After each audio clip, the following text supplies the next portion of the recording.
It is Friday. It is Friday, February 5th, 2021, and we are live. Hope everybody's doing well. Look, it's been a busy week. It's been a busy day. I was on Roland Martin Unfiltered today. We did 2 hours there on Roland's show. We're going to share an excerpt of that show here. So we have a lot of talk dealing with the American Recovery Plan pushed by the Biden administration. And we see that there was a meeting that Vice President Kamala Harris had today with African American Chamber of Commerce's. Okay, she met with African American businesses, her and Treasury Secretary Janet Yellen, and they discussed how the American Rescue Plan will help African American owned businesses. All right. Then also, President Joe Biden gave a speech today where he outlined his American Rescue Plan, the coronavirus rescue plan, and how it would help Americans. And then there was a story from the Griot that I saw. We posted about this on our Facebook fan page, The African History Network, The African History Network. This deals with teaching. This deals with an African American History Month lesson, a Black History Month lesson, gone wrong. An African American History Month lesson, gone wrong. All right. At a school in Wisconsin, some of you may have heard about this.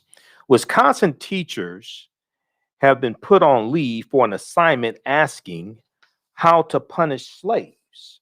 Wisconsin teachers have been put on leave for an assignment asking how to punish slaves. Okay, so we'll deal with those topics today on the African History Network show. Now, on the African History Network show, we focus on educating, empowering, and inspiring people of African descent throughout the diaspora and around the world, because right now it's corrects wrong behavior. What you do for yourself, what you do to yourself, and what you allow other people to do to you and get away with is based upon what you think about yourself. What you think about yourself is based upon what you have been taught about yourself. What you've been taught about yourself is based upon everything you've read, heard, and seen about yourself.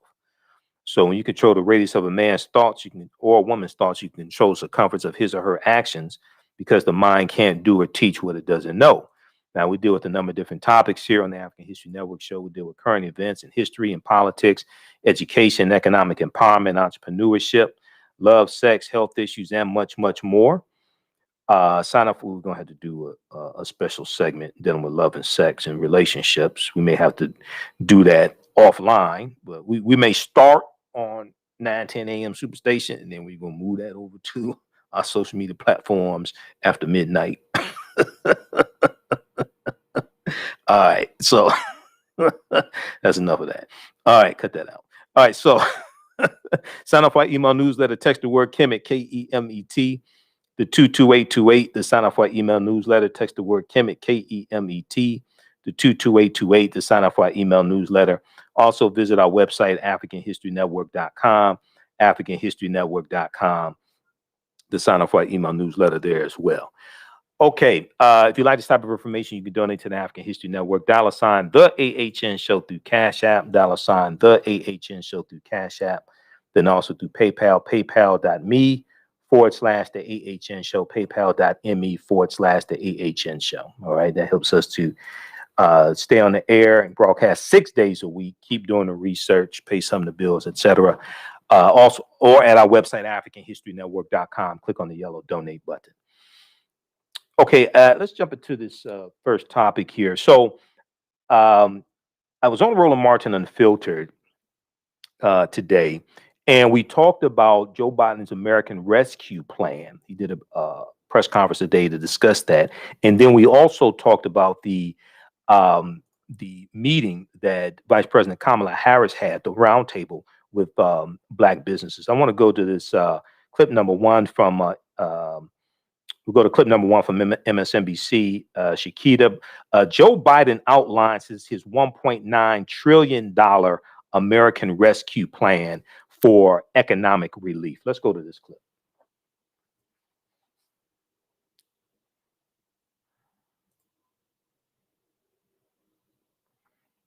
Take it off of mute.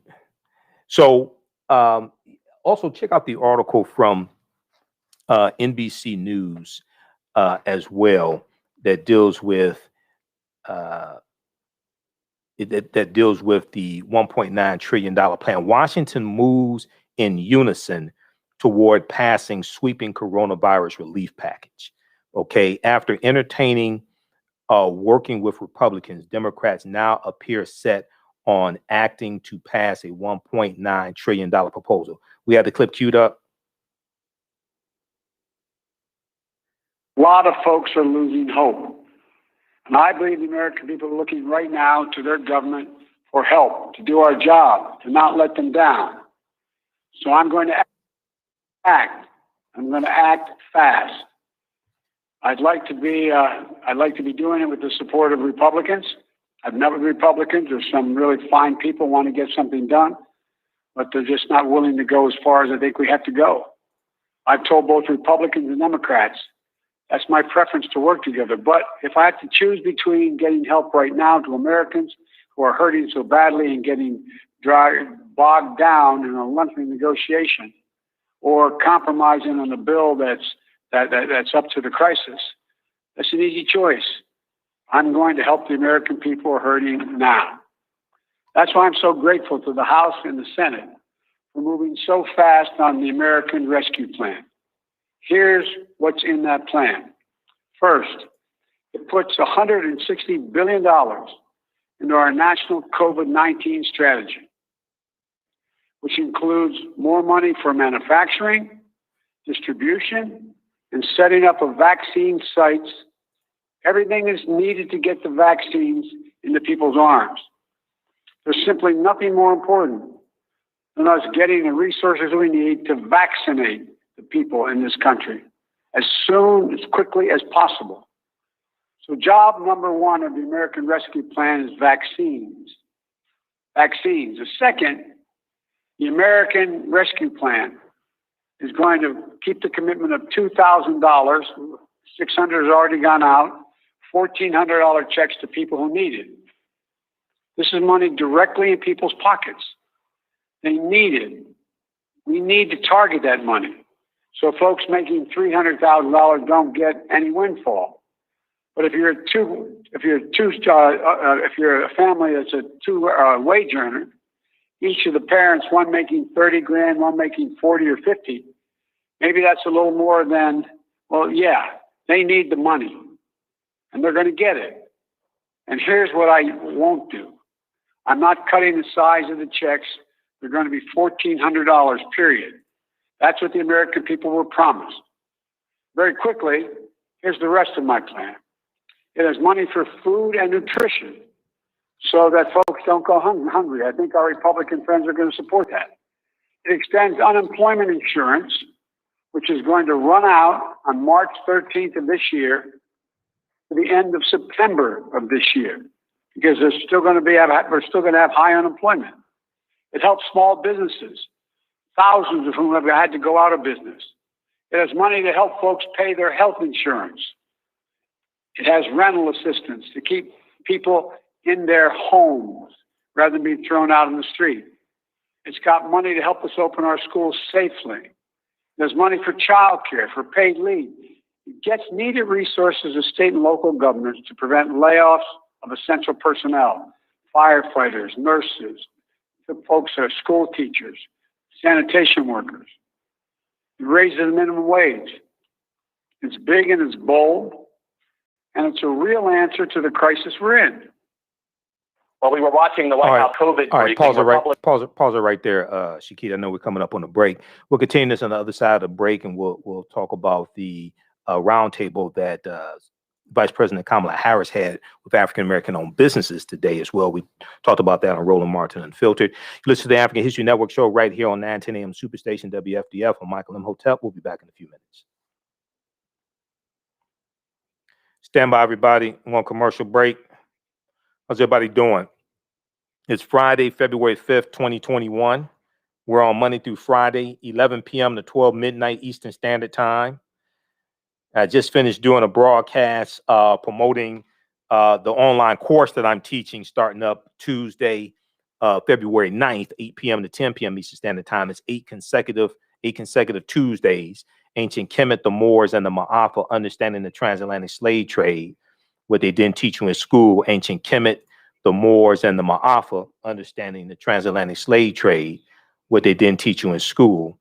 So we're going to post the information here. You can register for the online course. That is, a lot of people have been asking me, what am I doing for African American History Month? That's what I'm doing. Last time I taught that course was in 2019. Okay. And we do 1,000 years of history and what led up to the transatlantic slave trade happening. It's regularly $130. It's on sale $80. As soon as you register, you can start watching the bonus content. You can start watching the class I did in 2019. Okay, as soon as you register. All right, stand by. We'll be back from commercial break in just a minute here. How's everybody doing? Stand by. Okay, who we have here? Okay, let me see something here. Okay, we got to get ready for the next segment. All right, thanks for the donation, Terrence. Let's see here. We got clip one, clip two, body rescue plan. Okay, we just had two clips. Good. All right, stand by.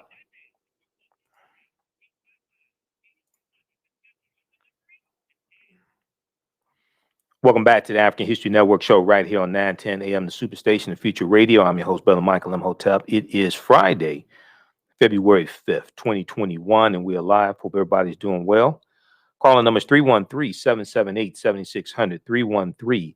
313-778-7600 is the calling number if you have a question or comment. 313-778-7600 is the calling number if you have a quick question or comment.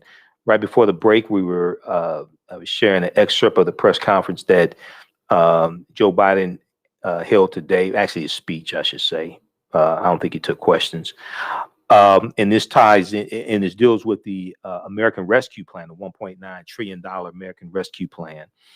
And this ties into also the meeting that Vice President Kamala Harris had today with African American businesses to deal with how the American Rescue Plan will help African American businesses. And this shows the connection between policies, who's in office, and conditions. Politics is the legal distribution of scarce wealth, power, and resources, the writing of laws, statutes, ordinances, amendments, and treaties, their adoption, interpretation, and enforcement, and understanding the connection between condition, economic conditions, the how policies or laws shape the economy, impact the economy, and impact African American owned businesses. Okay, you got to have somebody in office to protect the economy that African American owned businesses rely upon to survive. We saw the unemployment numbers, the job creation numbers that came out today. We saw that 49,000 jobs. U.S. economy added just 49,000 jobs in the month of January. All right, and this shows how the recovery is anemic. If we look at NBC News, so you know the unemployment numbers, the job creation numbers, the job numbers come out the first Friday of each month. The unemployment report comes out every Thursday about 8:30 a.m. Okay, and that's for the previous week. How many people filed for first-time unemployment the previous week? That comes out every Thursday morning. And the first Friday of each month, the job numbers come out, the job creation numbers.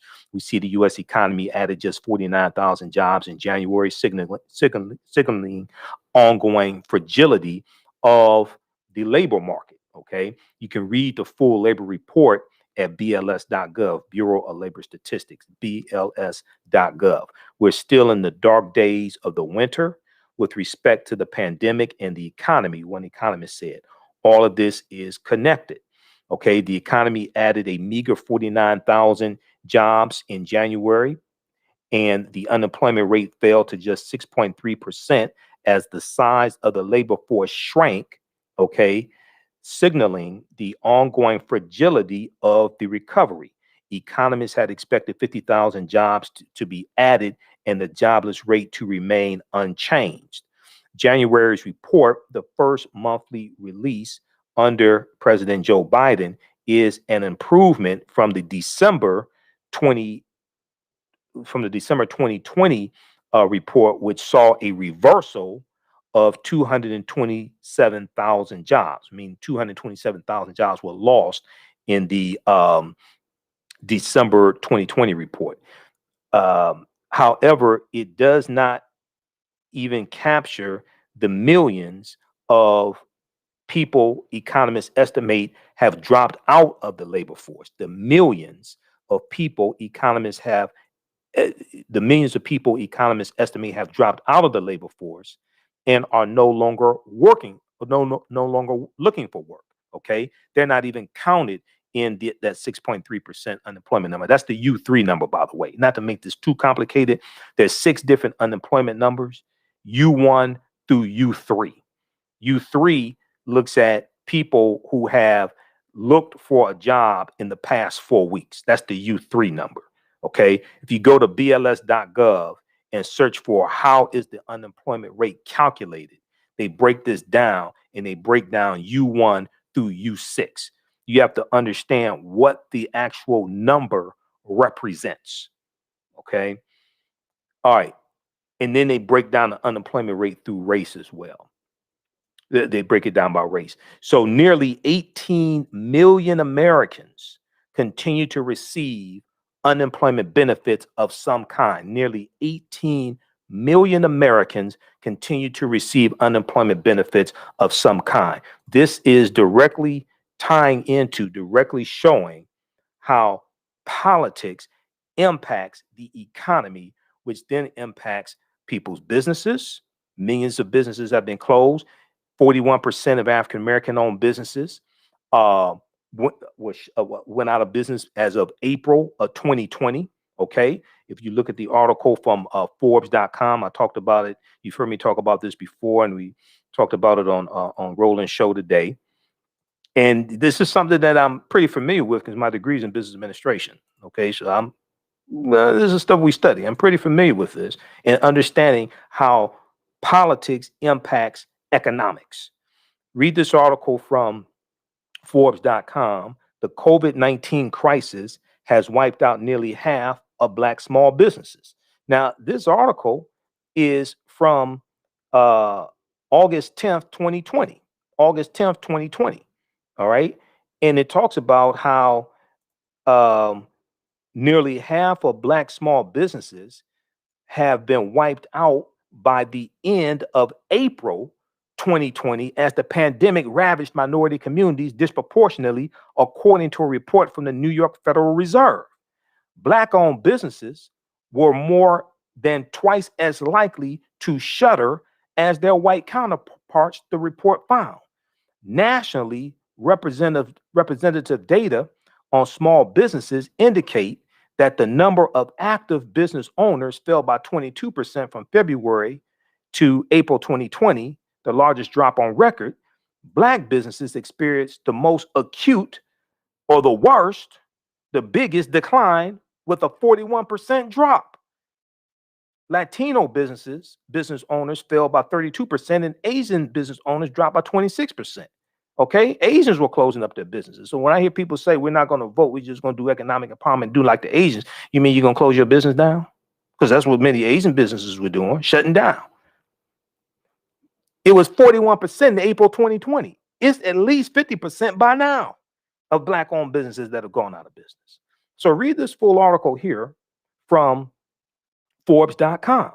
This is showing you how politics, laws, and policies impact the economy, which then impacts African American owned businesses and economics at the Main Street level, the individual level. All right. Now, this is something that Vice President Kamala Harris talked about when she spoke to Black-owned businesses today. Okay, so let's go to clip 2. This is from Roland Martin Unfiltered. today. I was a panelist. I'm a panelist usually every Friday on Roland Martin Unfiltered. The past couple of Fridays, they had to change the. They didn't have any panelists because you had Hank Aaron, who passed away, and then you had Cicely Tyson, who passed away. So they had special shows. First, we talk about Joe Biden's speech, and then we talk about Vice President Kamala Harris. Let's go to this clip, Shakita. The thing here, Michael, is the Republican governor of West Virginia was begging for the money. Well, he used to be a Democrat, then he flipped to Republican when Trump was there. Don't be shocked if he flips back to Democrat while Biden is there. And so he made the point they need the money. Because Republicans did not like this particular bill because they felt that it was too much money for local and state governments, for them bailing them out when they really only want to target those blue cities, those blue states. Again, if Democrats are smart, every move you make is all about how you are helping those who make less than $200,000 or $300,000 a year. If you are a family out there and you're making 30, 40, 50, 60, 70 grand, trust me, you don't give a damn about somebody making five times as much money as you, who all of a sudden it says, well, what about us? Trust me, if you're making combined 300 grand a year, you're doing fine compared to most Americans. Yeah, for the most part, that's true, Roland. And now it's interesting you mentioned some of the governors, because you're going to have a lot. I think you're going to have a lot of Republican governors. They have a lot of poor white people in their states who need this money. And the other thing is, blue-leaning states or Democratic states contribute more each year to the federal taxpayer pot than red states, than Republican states. And this is something that Governor Cuomo of New York pointed out a few months ago to Moscow Mitch McConnell, who's in a very poor state, Kentucky, Mitch McConnell. So I think what they're doing is a really good strategy to push this.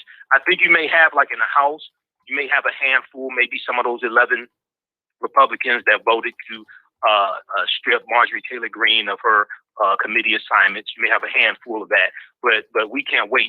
And it's extremely important for them to connect these policies to the economy and to the economic conditions of individuals. The reason why is because 2022 midterm elections are right around the corner.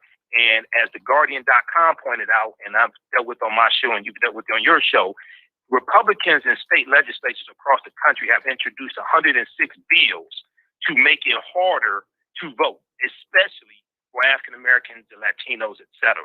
So we have to make a clear connection between these policies in Washington, D.C. and the economic conditions down on Main Street. And again, hopefully you will have an administration that actually says, let's put the money where there is most in need.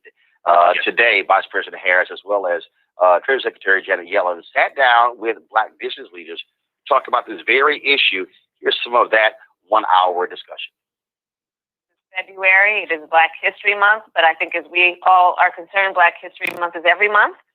And so this conversation is not only for today, it is part of an ongoing conversation we intend to have with you as the leaders that you are. And when we look at our Black businesses in our country, they range. We are talking about software companies. We're talking about healthcare companies. Yes, we're also talking about the beauty shop and the barber shop. But we are also talking about healthcare.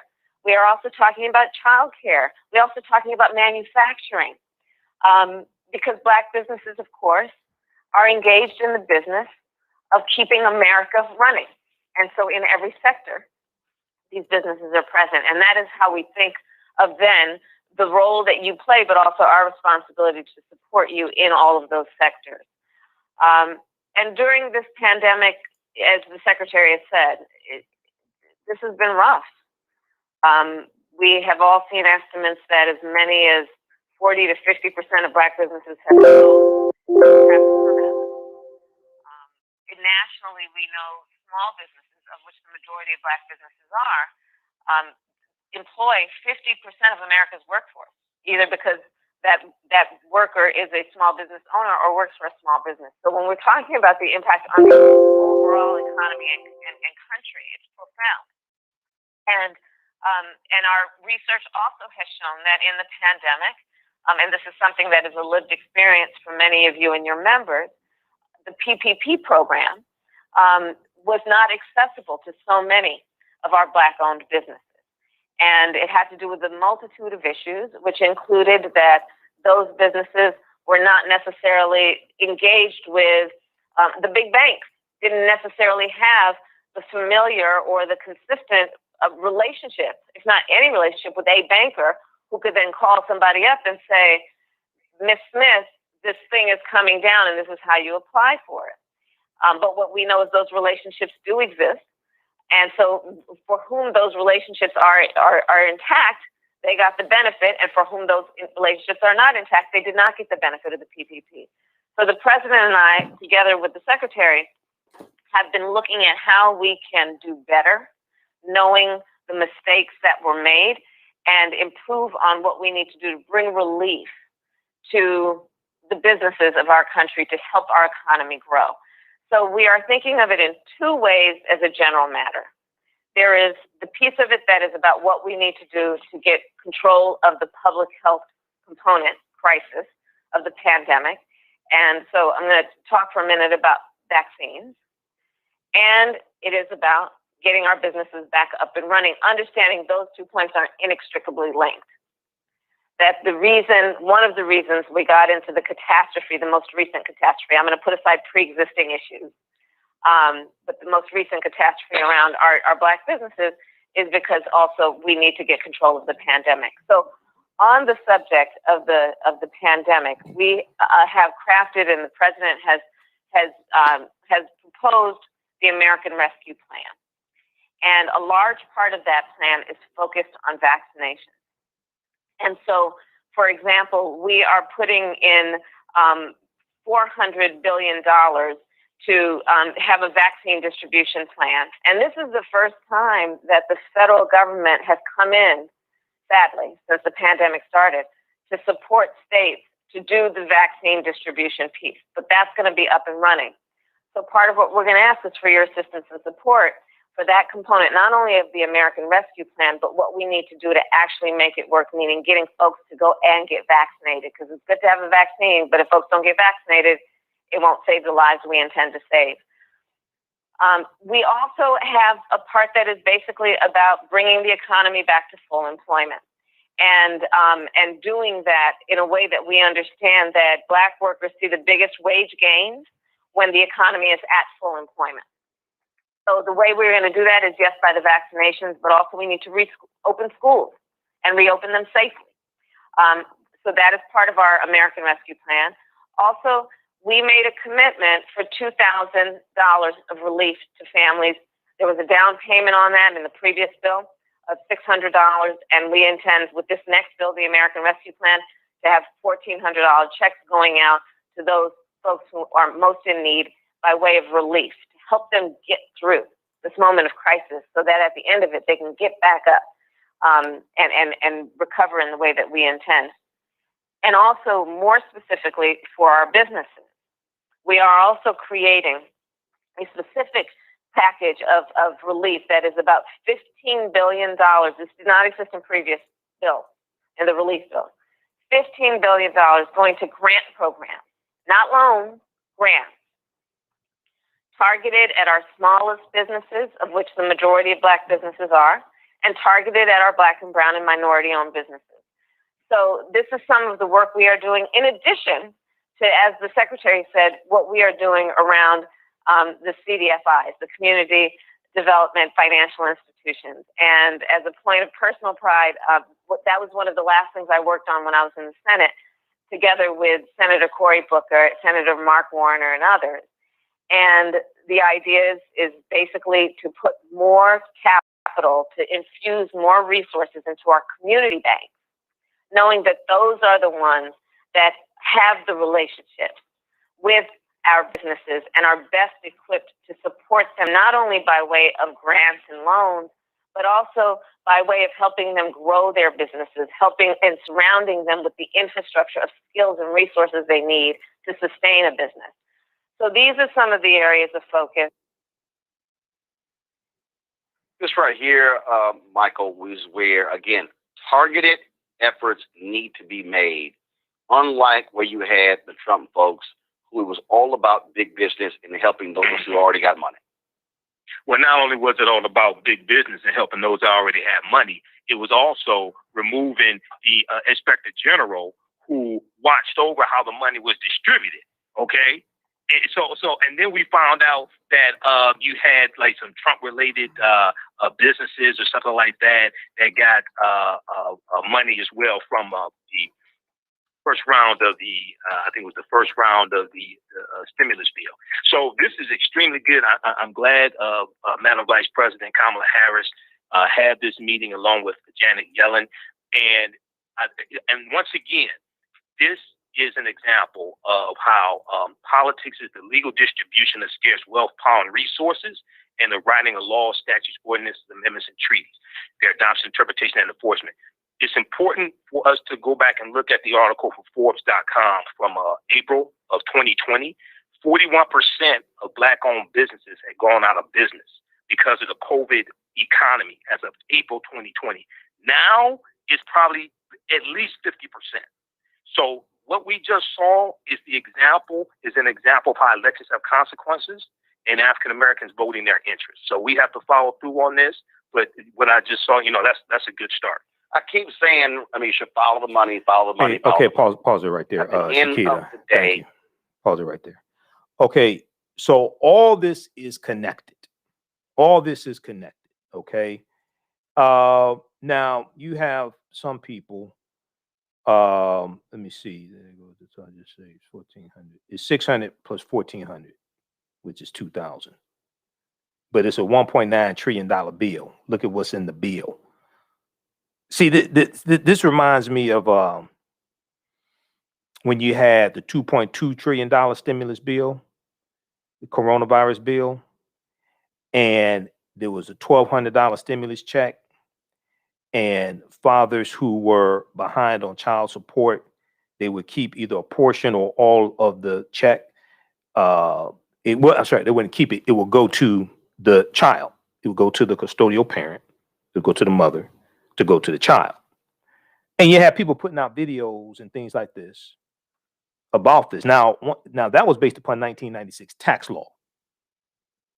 That wasn't something they created for that bill. That was based upon existing tax law that's been in effect since 1996. 1. 2, the bill was a $2.2 trillion bill. There was a whole lot in that bill that could help African American communities, etc. And instead of us now some African American businesses did get the small business money, the paycheck protection money. A lot of them were locked out for various reasons. Some of them did get the money who had banking relationships, who were more established, etc., and whose paperwork was in order. The question I kept asking, and if you saw my broadcast back then, we broke down what was in that $2.2 trillion bill. There was like $2 trillion worth of opportunities. The $1,200 stimulus checks, that was only, I think, if I remember, that made up only about $200 billion of the $2.2 trillion bill. You got $2 trillion worth of opportunities. There was opportunities for contracting, for businesses. Why were we focused on the $2 trillion? Because other people were. Why are we focused on the $200 billion over here that people putting out videos about? Baby daddies don't get a $1,200 check, as opposed to focusing on the $2 trillion over here. Because you had other people talking about the $2 trillion. How you doing, TC Cook? You had other people talking about the $2 trillion, focusing on that. We're focusing on the little money over here.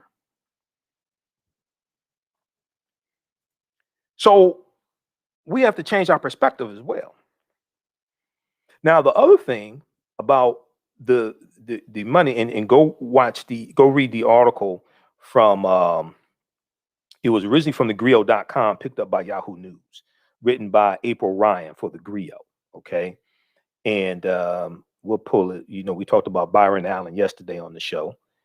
So we'll pull this up from the griot, because April Ryan is doing a great job over at the griot. So let's go back. Let's pull this article up here, and they break down what's in this bill. When you talk about $15 billion for this is going to the smallest of small businesses, which helps African American owned businesses. Okay. But you have to apply for the money. All right. If you just sit back and just talk about we don't have this, we don't have that, and you don't apply for the money, guess what? You're not going to get it. Your paperwork has to be in order to get the money. I used to teach entrepreneurship. I taught entrepreneurship for 7 years. I taught I taught entrepreneurship. There was a government program that we helped that was where the participants in the program got grants.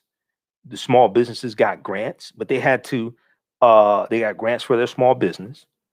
And I was one of the instructors for the class. But their paperwork had to be in order. Tax returns, LLCs, paperwork, articles of organization, things like this. Their paperwork had to be in order to be able to get the money. And it was free money. It's a grant. You don't have to pay that back. So you're going to have a lot of people complaining.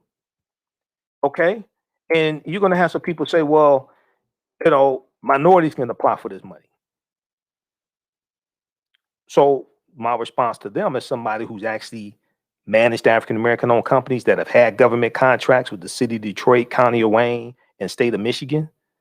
And we were employing, we had African-American employees who were taking care of their families. As somebody who's actually put in bids and won government contracts, the question I would ask those people who probably never done any of that, the question I would ask them is, why wouldn't we focus on being the majority of the minorities getting the money and applying for the money?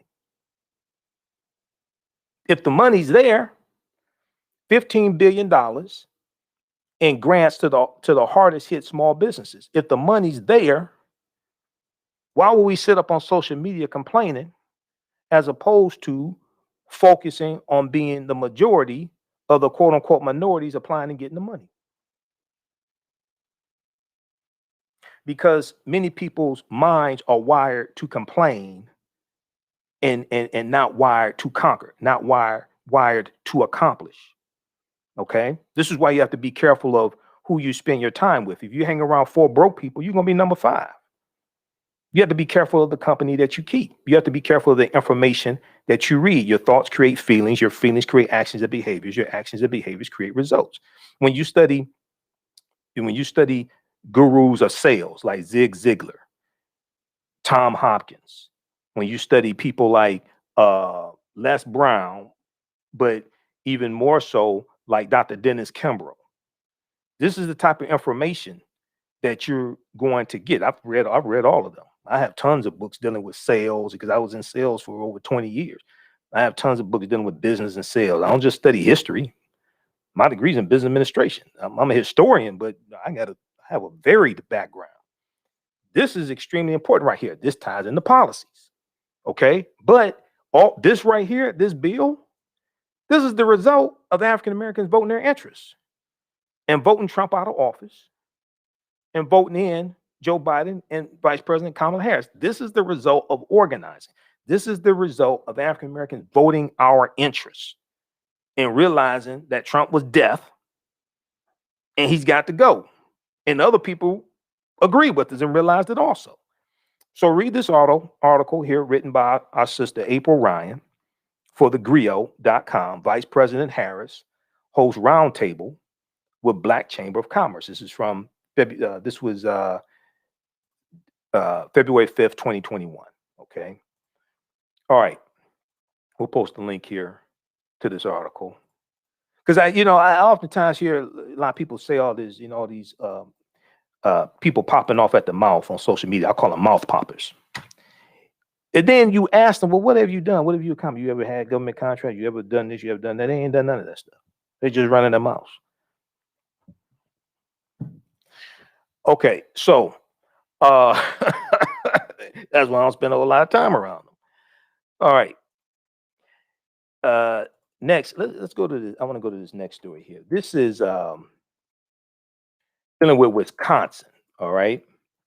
And Wisconsin teachers put on leave for an assignment asking how to punish slaves. All right. Now, as we're talking about my online course that's starting up Tuesday, February 9th, 2021, Ancient Kemet, the Moors, and the Maafa, understanding the transatlantic slave trade, what they didn't teach you in school. And one of the things we deal with in the online course is an 8-week online course that meets Tuesdays, 8 p.m. To 10 p.m. Eastern Standard Time. I mean, I have to come and be here on Tuesdays. We deal with thousands of years of history, and we deal with what led up to the transatlantic slave trade taking place. Okay. And we deal with the 800-year occupation of Europe by the Africans known as the Moors. And we deal with ancient Kemet, ancient Egypt, etc. So we just posted the link here. As soon as you register, you can start watching the class that I did in 2019 because it's archived there. So we do the class live. All the sessions are archived. You can go back and watch it over and over again. All right. And it's also at our website, AfricanHistoryNetwork.com, AfricanHistoryNetwork.com, right on the homepage. So this is right in time for African American History Month. You can watch from around the world. It's regularly $130. It's on sale $80. But one of the things I deal with in the class, and I also talk about this study from the Southern Poverty Law Center, Teaching Hard History American Slavery, Teaching Hard History American Slavery, that came out February of it was right about February 2018, right around February 1st, 2018. This study, and you can download this, it's free. You can download this. Go to splcenter.org, splcenter.org. You can download this study. It's a 52-page study, and it deals with how the history of slavery is incorrectly taught in schools all across the country. Incorrectly taught to African American students, incorrectly taught to white students. This story out of Wisconsin is an example of that. And they did a survey of 1,000 high school seniors, but also a survey of about 1,700 social studies teachers. Okay. And they found how little the students knew about slavery. Only 8% of high school seniors surveyed could identify slavery as the central cause of the Civil War, and 68% did not know that it took a constitutional amendment to formally end slavery, the 13th Amendment. The advisory commission, that the advisory panel that put this together, is chaired by Dr. Hassan Kwame Jeffries, who I've interviewed before. We were talking about John Lewis and the Civil Rights Movement. Dr. Hassan Kwame Jeffries, who's a nephew to one of my teachers, Dr. Leonard Jeffries. So if you look at this one here, this article here, this deals with Wisconsin. Wisconsin teachers put on leave for an assignment asking how to punish slaves. So Madison, Wisconsin teachers are on leave after creating an assignment asking students how to punish slaves appropriately. Sixth grade students at Patrick Marsh Middle School were studying the laws of the king of Hammurabi in ancient Mesopotamia when they were asked how they would, quote unquote, punish a slave as an assignment.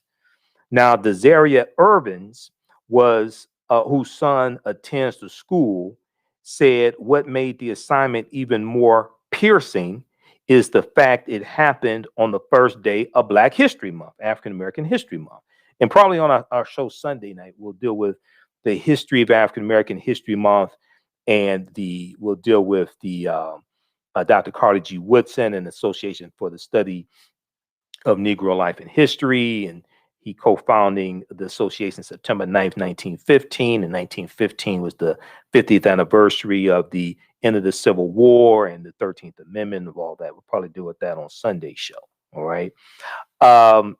So Desaria Irvins said, quote, "I can see how they're learning about this era, but the word of the question and the statement, it was just wrong." Okay, but the wording of the question and the statement was just wrong. She said this to NBC affiliate Channel 15. She went on to say, I was just shocked. I couldn't believe what I was reading. I was just shocked. I couldn't believe what I was reading. Okay, we're going to, those watching on our Facebook fan page, The African History Network, The African History Network, and our YouTube channel, Michael Imhotep, Imhotep. Keep watching. We're going to keep broadcasting. We'll finish up this story. We're out of time here on 910 a.m. the Superstation WFDF. Also, if you like this type of information, you can donate to the African History Network. $ the AHN Show through Cash App. $ the AHN Show through Cash App. And through PayPal, paypal.me/the AHN Show, or at our website, AfricanHistoryNetwork.com. If it comes up with the AfricanHistoryNetwork.net, I own that also. It just AfricanHistoryNetwork.com redirects to the AfricanHistoryNetwork.net. I own both domains. Okay. All right. Remember, right now it's correct wrong behavior. It's not over till we win. Wakanda forever. We'll talk to you tomorrow night. We'll talk to you Sunday night. Peace. All right. Stand by, everybody. Okay. How's everybody doing? All right. So we're here Monday through Friday, 6 p.m. to 12 midnight Eastern Standard Time. Okay. And Monday through Friday, 11 p.m. to 12 midnight Eastern Standard Time. I was thinking of 6 days a week. Monday through Friday, 11 p.m. to 12 midnight Eastern Standard Time. And Sundays, we're still here Sundays, 9 p.m. to 11 p.m. Eastern Standard Time also. Okay. All right. So let's continue with this story here. I'm going to pull up this article. This is from the Griot. And I saw a couple other outlets had this story as well. Okay, how's everybody doing? So this is from this story is from February 4th, 2021. Okay, from thegriot.com. Let's go to this story here. Then African American business owners post name your business here in the thread of the broadcast.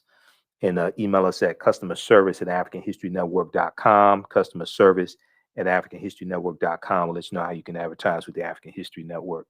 Okay, so Wisconsin teachers put on leave for an assignment asking how to punish slaves.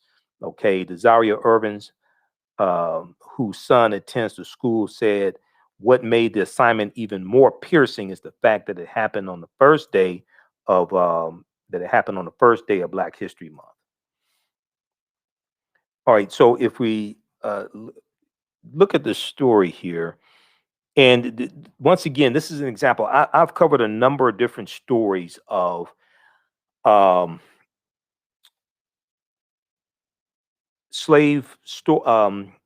history assignments or assignments dealing with slavery gone wrong, reenactments of slave auctions, all different types of things like that.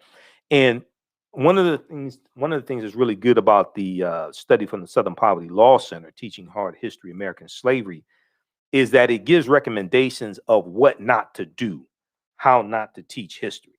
Okay. And one of the things that it says don't do is don't do slave reenactments. Okay. Don't do slave reenactments. All right. That's one of the things that it says don't do. And it gives a whole list of recommendations of how to more correctly teach the history of slavery. Okay. All right.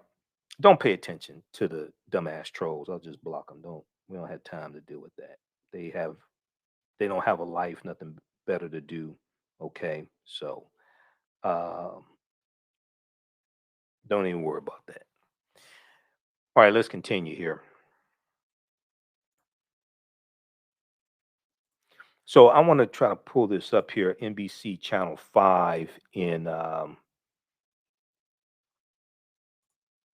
NBC Channel 5. Let's see if we can pull up this clip here.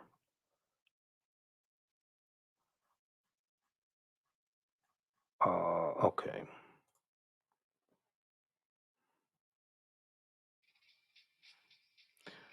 Okay, we'll try to pull that up. Just stand by.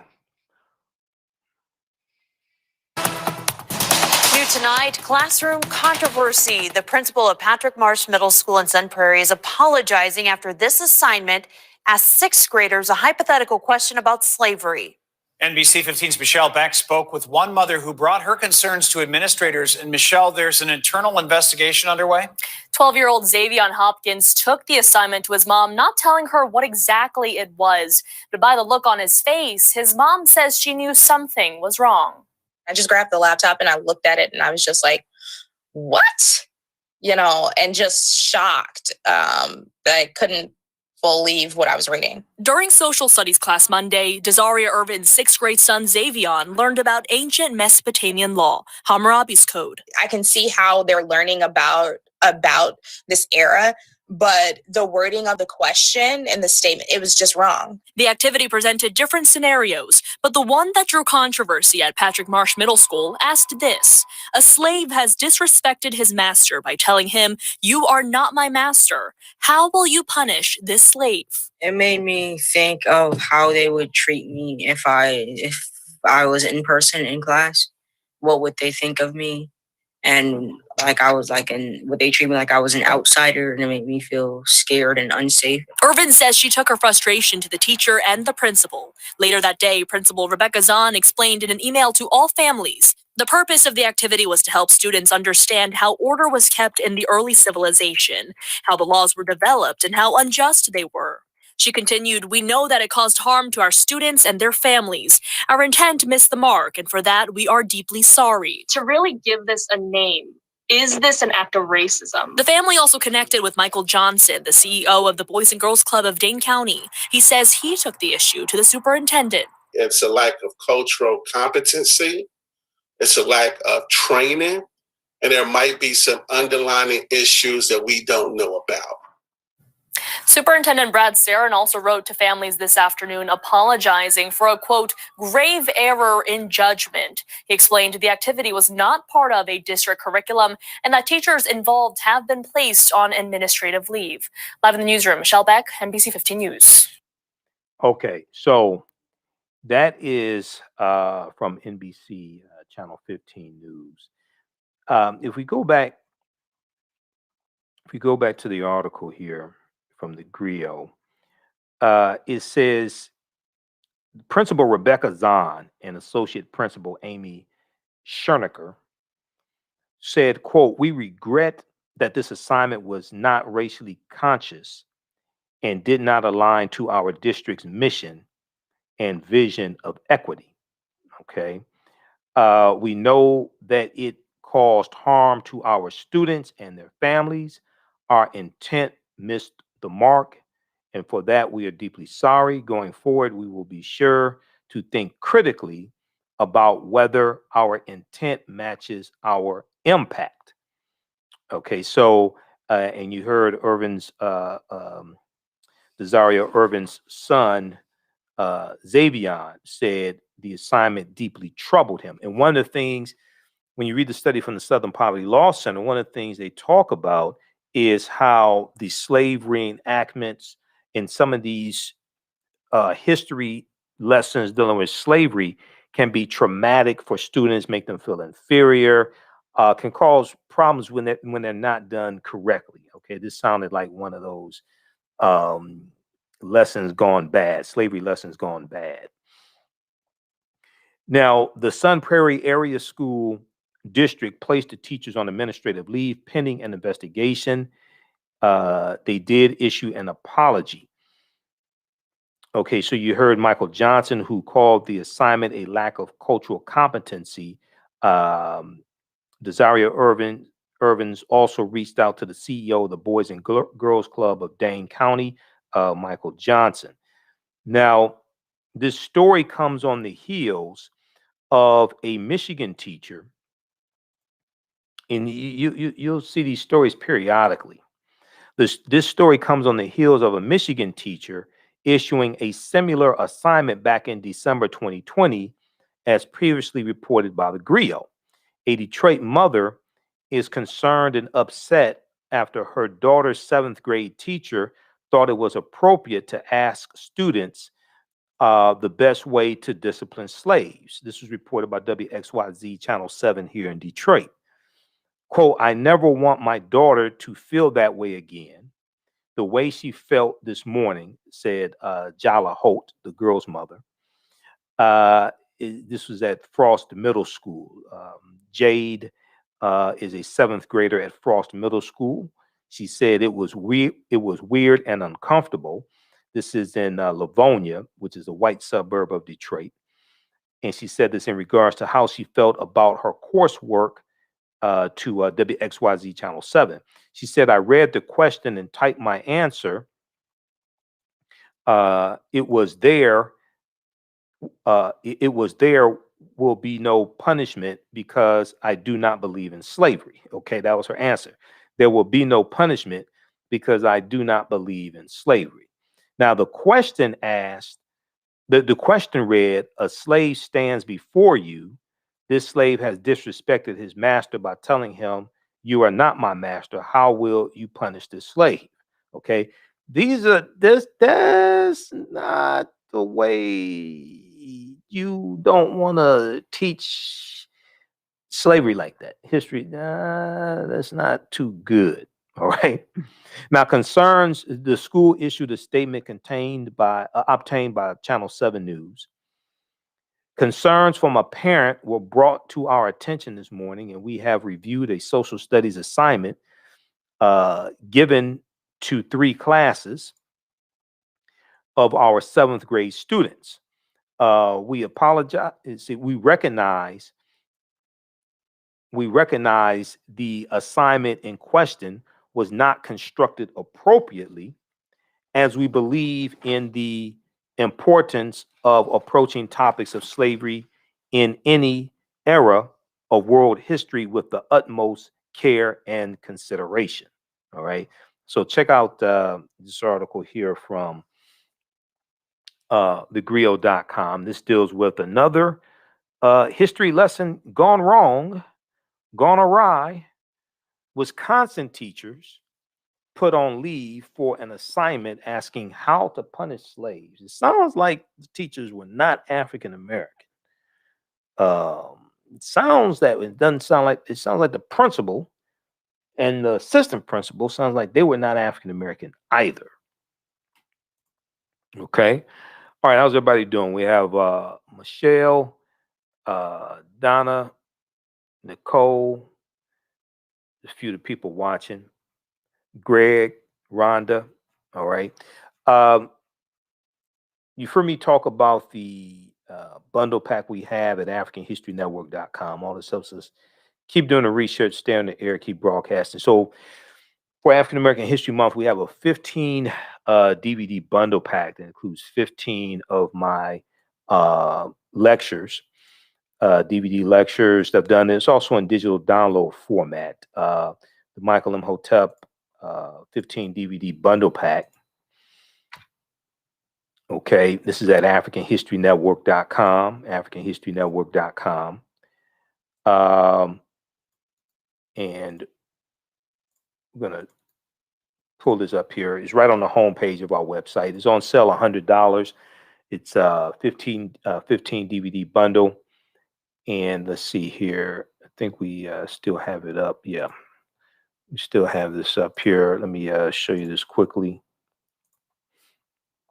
Also on the homepage of our website, we have the where you can register for our online course. The online course I teach, Ancient Kemet, the Moors, and the Maafa, Understanding the Transatlantic Slave Trade, what they didn't teach you in school. And that's going to be 8 consecutive Tuesdays, starting Tuesday, February 9th, 2021, 8 p.m. to 10 p.m. Eastern Standard Time. But very quickly here, so we're shipping these out daily. This is a 15 DVD bundle pack. Includes all the lectures are done by me, and you get lectures dealing with the film Black Panther that I've done. It shows how the film Black Panther relates to African history and culture and language, things like that. You get this one here dealing with the history of African American History Month. Many people don't know the history. I do lectures across the country. Many people don't know the history of Black History Month and Dr. Carter G. Woodson and the Association for the Study of Negro Life and History, which is now called the Association for the Study of African American Life and History. And a lot of people don't know the annual theme There's an annual theme for African American History Month. This year's theme is the Black family, identity, representation, and let me see, identity, representation, and diversity. The Black family, representation, identity, and diversity. That's the annual theme for African American History Month 2021 from Masala Association for the Study of African American Life and History. There's been an annual theme going back to 1928. I've looked at the annual themes going all the way back to 1928. Okay. And the annual theme helps to give purpose and direction to the celebration each year, as opposed to just recycling the same 15 to 20 sanitized Negroes every year, and people getting tired of that, not wanting to go to African American History Month celebrations, okay? Because that happens also. All right.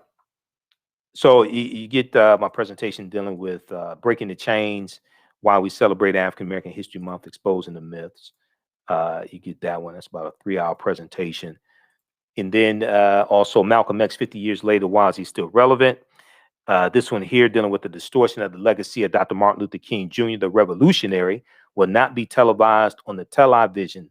The revolutionary will not be televised on the television. I deal with the revolutionary Dr. King. And this is the Dr. King they don't show you every Dr. King day. All right. They don't deal with the revolutionary Dr. King. They don't deal with the Dr. King that tried to get a concealed pistol license in 1956 during the Montgomery bus boycott because he was getting death threats, and his house was firebombed twice in 1956 because of the Montgomery bus boycott. So they don't deal with the revolutionary Dr. King. All right, so you get that one. Also, the second one here dealing with the film Black Panther, lessons from the film Black Panther, economic guerrilla warfare, political self-defense, and how to Wakanda to vote.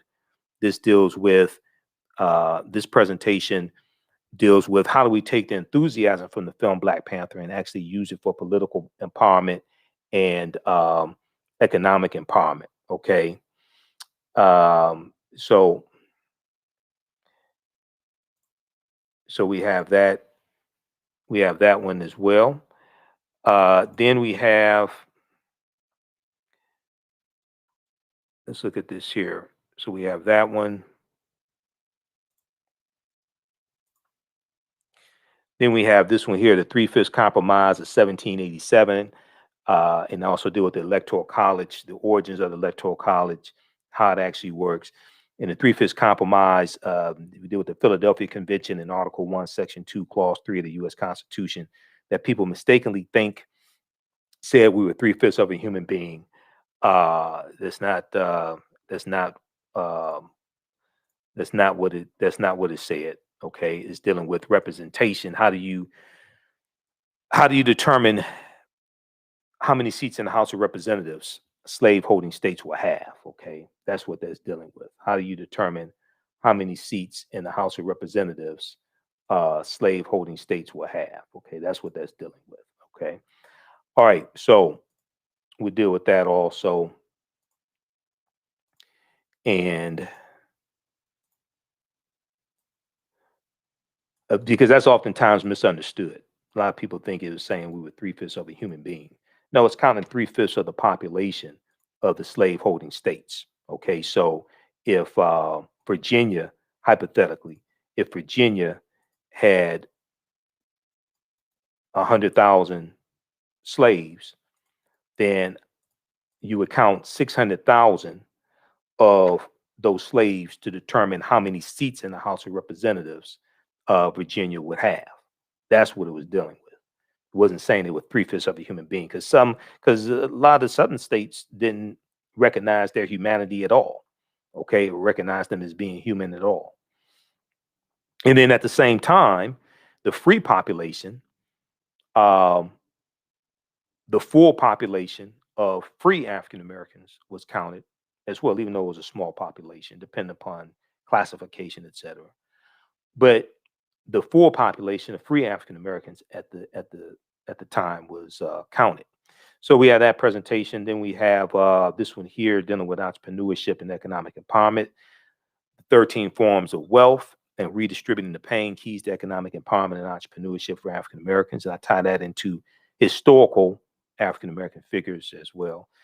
You get this one here, the racist history of the white national anthem and the Pledge of Allegiance. We deal with the history of the Pledge of Allegiance and Francis Scott Key, who wrote it during the War of 1812. It was in 1814.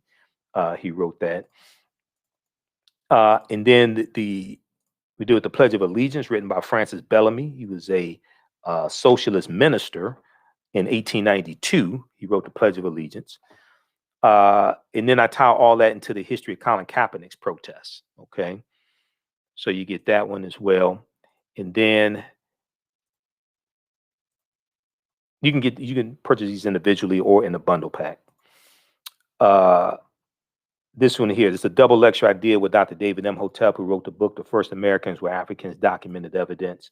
The First Americans Were Africans, Documented Evidence. So he dealt with information from his book and research from his book. And I dealt with great African women in history, the mothers of civilization. So it's a double lecture that we did. So you get that one. And also this 4-hour presentation I did, redistributing the pain, how African Americans historically fought back with economic boycott. So I show you documented examples of us using different types of economic withdrawal strategies to fight back against white supremacy and racism. Okay, and because these are strategies largely we can implement today. But a lot of people don't know these success stories. A lot of people don't know that history. So that's a 4-hour presentation that I deal with. I deal with it in that 4-hour presentation. And redistributing the pain comes from Dr. King's last speech. I've been to the mountaintop April 3rd, 1968. He said we have to find a way to redistribute the pain. And he's speaking to the sanitation workers of Memphis, Tennessee. And he talks about boycotting Coca-Cola and Hart's Bread and Wonder Bread and Seal Test Milk for the discriminatory hiring practices. He talks about supporting African-American owned banks and life insurance companies and business and boycotting businesses who are not treating us correctly, etc. He's talking about economic withdrawal. He says we have to always anchor our external direct action with the power of economic withdrawal. That's in his last speech. I've been to the mountaintop. Now, during Dr. King Day, they'll usually show you the last 2 minutes of the speech, or he's talking about getting to the mountaintop, but they don't show you the part of the speech where he's talking about economics, okay, and economic empowerment. They don't usually show you that part of the speech. This one here, The Light of Ancient Egypt Awakens the African Mind to Economic Empowerment. This was one I did during African American History Month as well. I did this February 25th, 2017. It's another good presentation. And this one here deals with a lot of history. Human guinea pigs. This deals with the history of the Tuskegee experiment of untreated syphilis on a Negro male and separating fact from fiction. Because the experiment, contrary to popular belief and memes on social media that don't provide any sources, the study did not inject men with syphilis. There were 600 men in the study. 399 of the men had an early form of syphilis called latent syphilis, which means you have syphilis, but you don't have any symptoms. They had latent syphilis. And there were 201 men who were the control group. They didn't have syphilis. So you compare the group that has syphilis to the group that doesn't have syphilis. Okay. The study was not a good study. I'm not saying that it was good. I'm saying a lot of information floating around about it is just wrong. They didn't inject them with syphilis. So I deal with that whole study, and it was originally supposed to be last 6 to 9 months, ended up lasting 40 years. So we deal with the whole history of it and how it became known, how it became exposed and why it was shut down, etc. Okay, so we have that one. And then this one here, Great African Women in History, the Mothers of Civilization. So we deal with some well-known and not so well-known women in our history from all different time periods. You'll get the 4-hour version. It's a 2 DVD set, 4 hours.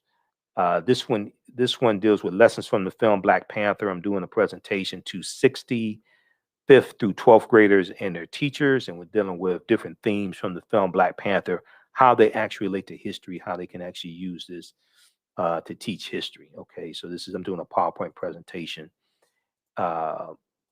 also. So we have that one in the bundle pack. This is all in the same bundle pack. African American resistance in the era of Donald Trump, voter suppression, reparations, and how elections have consequences. And I deal with three main things. I deal with similarities between Richard Nixon becoming president in '68 and Donald Trump becoming president in 2016. And Nixon is a backlash to the civil rights movement, the Black Power movement, the rebellions taking place in the country at the time. And then Donald Trump is a backlash to 2 terms of President Barack Obama and the Black Lives Matter movement, any perceived advances African Americans made, etc. He's a backlash to that. I also deal with the voter suppression that took place during the 2016 election as well. Okay, so there's a lot of information in that one.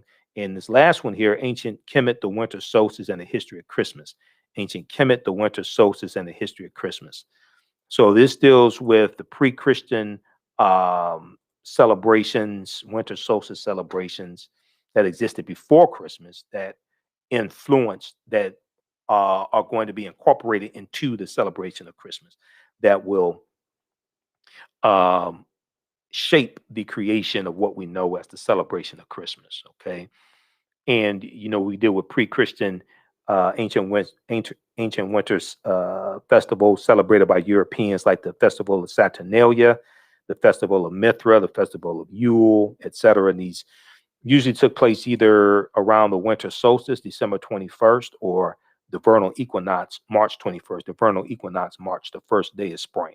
Okay, so that's a deep presentation. Ancient Kemet, the Winter Solstice, and the History of Christmas, and it ties into Asar, Aset, and Heru, who the Greeks called Osiris, Isis, and Horus, and Heru being born on December 25th to a virgin birth by Aset, or who the Greeks called Isis. Okay, so some of this may go outside the circumference of some people's awareness.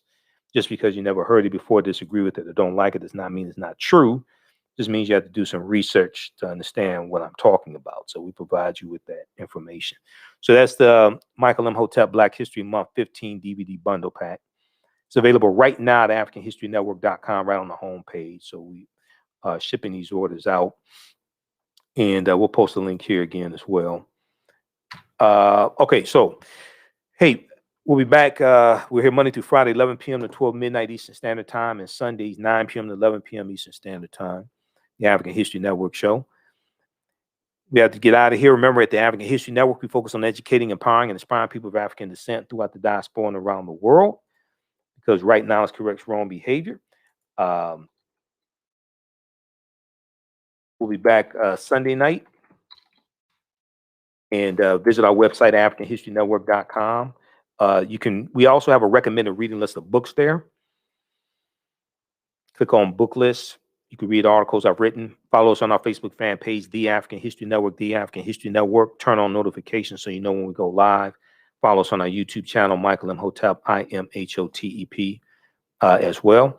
And if you like this type of information, if you want to support us and donate to the African History Network, $ the AHN Show through Cash App or through PayPal, paypal.me/the AHN Show. All right. We'll talk to you all Sunday night, okay? Take care. Peace.